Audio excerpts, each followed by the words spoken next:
start with a preamble to where we are and what we've just been doing. We're just coming back from a place on the outskirts of Derby, a little museum in a place called Ashbourne, and Tutbury, which is the Derbyshire side, which is where we were, and it's separated from Hatton Hutton, which is the other side. I won't get a shot for this now, but I think Tutbury is the Staffordshire side. I think Hutton is the Derbyshire side, but the border is the River Dove, which is the historic River Dove of Charles Cutcliffe and Isaac Walton. Isaac Walton. So I suppose we'll have to rewind to this morning. Before that, we can probably we did shoot some footage, so I can probably flash up a bit of B-roll of the sort of journey today. Visited a farm in search of is it a rare breed or slightly specialist breed, I suppose you'd say? Traditional breed, there's not that many herds, particularly not that many herds outside of Devon and Cornwall area. So why? That's what people are probably absolutely chomping at the bit to know. So what the hell have we been doing, and why trail around and sort of track down obscure breeds of cow? So the breed itself is known as the North Devon or North Devonshire breed of cattle, and it's sometimes known as the Red Ruby as well. And one of the reasons that we ended up going down this ridiculous rabbit hole is in an effort to we found ourselves researching Henry Charles Cutcliffe and his flies of the Devonshire, North Devon particularly, for rapid streams, and this was all tied into our small streams content. For people who know us and follow along, one of the sort of really interesting things about Cutcliffe's flies is the use of stiff hackled river wet flies, which is very, very similar to Tenkara. It's not big in the sort of North Country spider tradition of the UK. No, indeed, and a lot of people, even today, still confuse these stiff hackled wet flies with dry flies. Even the traditional English and British ones. But Cutcliffe liked these stiff hackled wet flies for a lot of the same reasons that the Japanese also favour. The most common Japanese Tenkara flies are stiff hackled wet flies. But we were and again, it's just a total series of sort of coincidences that seem to happen just when you get geeky and obsessive enough about stuff. You run into other people that have gone down that same rabbit hole, and it turns out through the great help of Robert Smith, who has written a very well known and well received book on North Country spiders and the soft hackle tradition. He's good friends with a well known American angler, bamboo rod fisher, personality, just a lifer, I guess, book collector, historian, John Shaner. And John, when we sort of started talking about our interest in Cutcliffe, he said, "Oh, I've got a collection of Cutcliffe flies." To which we, would immediately sort of, well, that's got to be bullshit. That can't be true. Yeah. But it turns out he's as good as his word, and he has a collection of the flies tied to the recipe in Cutcliffe's book. Now, they're not tied by Cutcliffe himself, but instead, and this is where it all links up, they were tied by a gentleman by the name of Roger Woolley. And Roger Woolley was a fly dresser, probably one of the most famous fly dressers of the 1930s, 40s, and up to the 50s. And he was based in Tutbury. And he had a barber shop, and part of that barber shop was dedicated to selling flies, and these flies went all over the world, to glowing reviews and testimonials from his customers all around the place. And he had when you see the box, you can see and recognise Roger Woolley's handwriting, saying set of, Cutcliffe flies, and then there's some pencil actually denoting the numbers of flies that were in the original order. Tantalisingly though, John Shaner's collection, it includes a pretty good proportion of the total number of flies in that collection. About 2/3 of the flies that are in that, the list in the back of Cutcliffe's book. But tantalisingly, it's missing a few. And so we've sort of taken it on ourselves, because we're putting a book together to try and document the fishing, the flies, the philosophy, the approach, and part of the life of Cutcliffe, and how it intersects with Roger Woolley as well. So there's a bit of a combined story there. We needed to kind of come up with something to actually give readers a good sense and a good complete impression of Cutcliffe's full range of flies that he recommends. So we'd sort of committed ourselves to actually tying those ourselves, but that involves going back and sourcing what today are fairly obscure fly type materials. And it's this red ruby. Yeah, and something that I was totally bemused by. I mean, I could get my head around dyeing furs with turmeric and alum and that kind of. Yeah, I could understand that, and we can track that sort of thing down. We can even find hooks of the blind-ended hooks with no eye, of the right size, even the right taper, as they would say, which we would call it the bend design, the curvy bend. Managed to track down all of that sort of stuff, but the thing that mystified me was when he talked about this bullocks and cattle fur of a purplish tint. And unless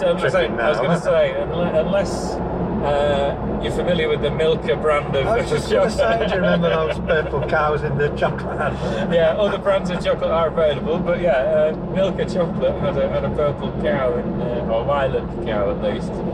So that kind of stumped me for a while. Anyway, long story short. Well, this is long. Well, it's shorter than it would be yeah. if I filled in all the details. But I ended up exchanging a very humorous email exchange with the information officer of the Devonshire Cattle Breed Society in Devon, appropriately enough, because it worked out that it must have been one of these traditional Devonshire breeds that were this colour. And it turns out that these red ruby cows, they range in colour from brownish, chestnut brown, to sort of orangey colour, which again Cutcliffe mentions, but orangey brown cow's fur is not difficult to come by. Ginger sort of red game hackle. Exactly, yeah. You can imagine being able to find that, but this purple stuff was a mystery until I saw some photographs of the breed, and you get the areas around the shoulders and sometimes the rump or the upper legs, where it is, when you look at it, it is like dark claret, purplish seal's fur that you get in modern sort of dyed materials. And so that set us on the trail of actually tracking down some of this fur, which I've got to say, Richard Toon and Anita, the couple who actually own this farm and who run this herd of Devonshire cattle, they were remarkably understanding, even though quite bemused by our interest in a patch of fur from these particular beasts.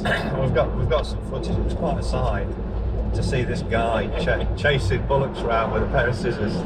Yeah. to snip us off a few samples of fur. It took a... Well, the one he got the big sample off had got great big horns. Yeah. Because they didn't know that. Well, you're seeing pictures. It didn't just have great big horns. I was looking at the other end as well. Yeah. He had a great big swinging pair of those as well. In fact, it began to take exception to his advances with the scissors at one stage. Yeah. I thought rather him than me. But so we are now travelling homewards with a lot of fantastic memorabilia and photographs and images from Roger Woolley from the Tutbury Museum, and also through we've packed him in this morning because we had another meeting with John N. Watson, who wrote a book called The Forgotten Flies of Roger Woolley, and he was very kind in showing me a lot of the personal flies and personal artifacts that he'd collected through research for his book. So he's been super helpful, for which we can't be grateful enough.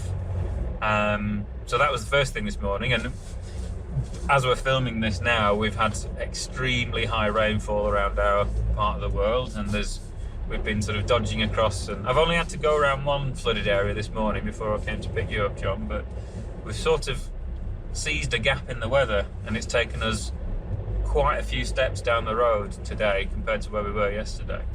It's only very recently we've actually tracked down that this is the fur that we would actually need, so that's been quite a coup in itself. But people have, Robert Minchin from one of the volunteers at the Tutbury Museum kindly opened that facility up for us out of season. They don't open in the winter normally, so that's been amazing. John Watson, as I say, has provided some fantastic information and even a sample of some Devonshire flies tied probably by Rosa, who actually bought the business. She worked for him for many years, for Roger Woolley for many years, but then ultimately bought his business after he died. But he did actually show me also some flies that were definitely tied by Roger Woolley himself, like the specimens that John Shaner has, because when you see them you can clearly identify, partly because of the label and the changing in the wording that he introduced when his daughters and some of the other people that he employed to tie for him under his scrutiny.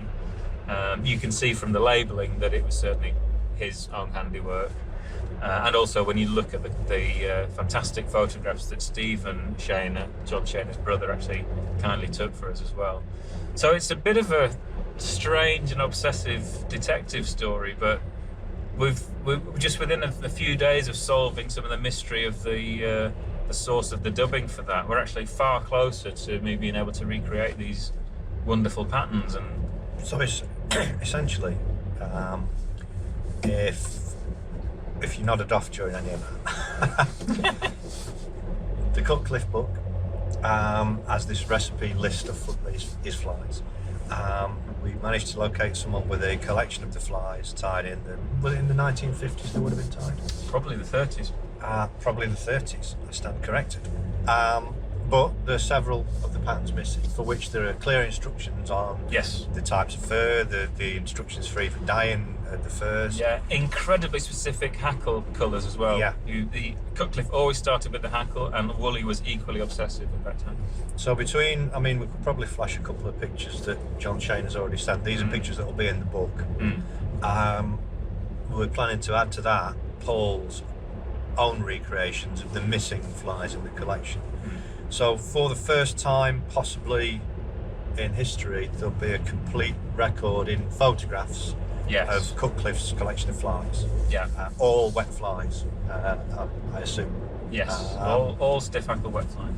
And in addition to that, I think you've done quite a bit of sort of research on his biography, haven't you? It's almost turning into, as well as being a complete manuscript of the Cutcliffe book, it's turning into a sort of code-breaking manual for all the terms used in there, so you can understand the book. Yeah. Diagrams on all the setups, which were not diagrammed in the original book. Yes. And a biography of the man himself. Yeah, indeed, because obviously no biographical details appear in his original book. He's just writing about fly fishing. But he turns out to be an incredibly interesting character. And it sounds cliched and you know, sort of something that you just trot out, but I do feel like I've got to know him a lot better. I actually kind of feel quite personally, you know, involved with him and his life, because he's a very, very interesting character. So it's just been, you know, a really fantastic and sort of fairly whirlwind adventure to try and sort of actually get to understand the man and his fishing and the life around that, and his fly tying as well. So it's been really, really good. So this is, you know, we're 12th of November today. Yeah. So you'll probably be seeing this a few days after the day, if you like. It's going to take me a little while to put this out and edit and upload it. But hopefully, you know, people who are watching this, I assume we're going to just put this out and let all and sundry watch this. I mean, it's too good to not share. Because we're still on the journey. We're not there yet, but we're a good long way along it. The simple fact is what we're documenting right now is the culmination of a lot of work.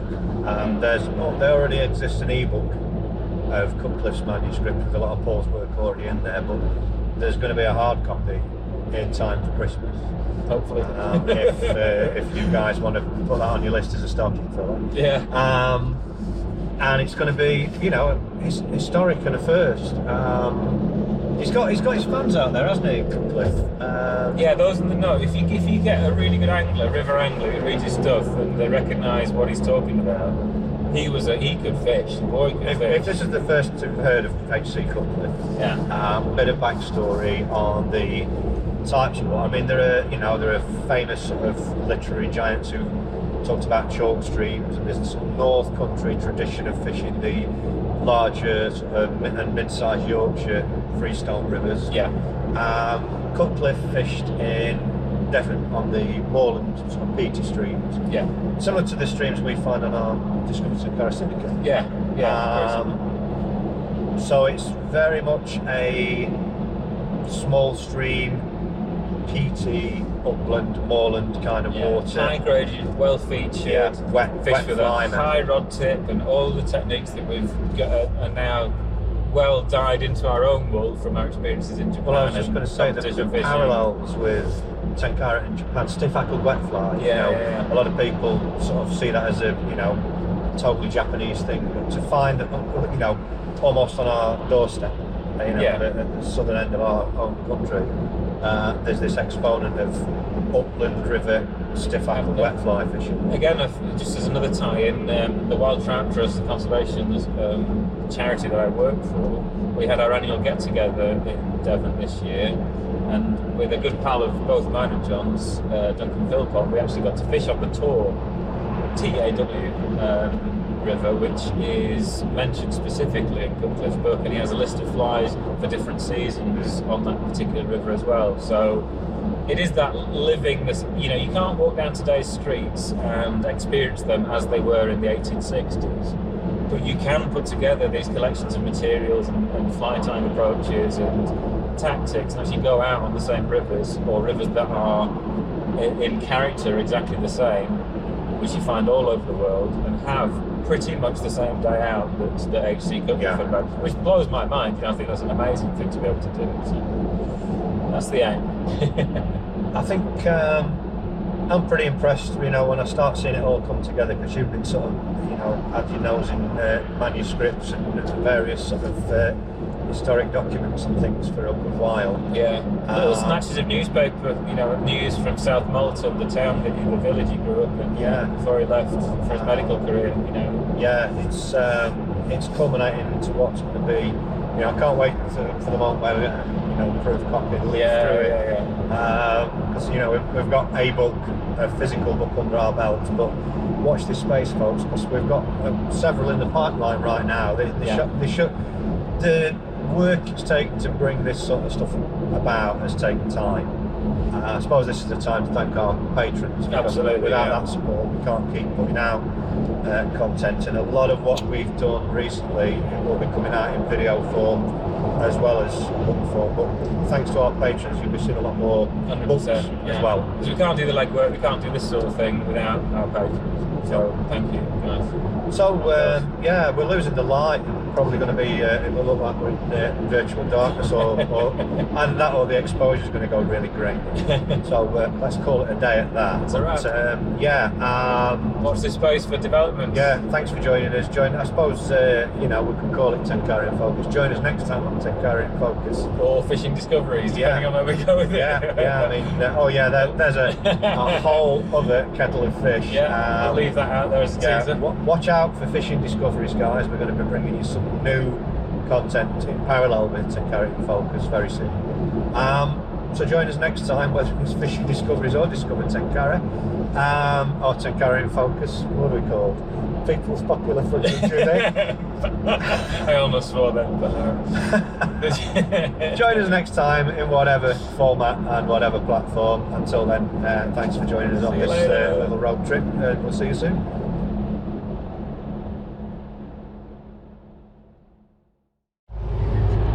Quick outtake.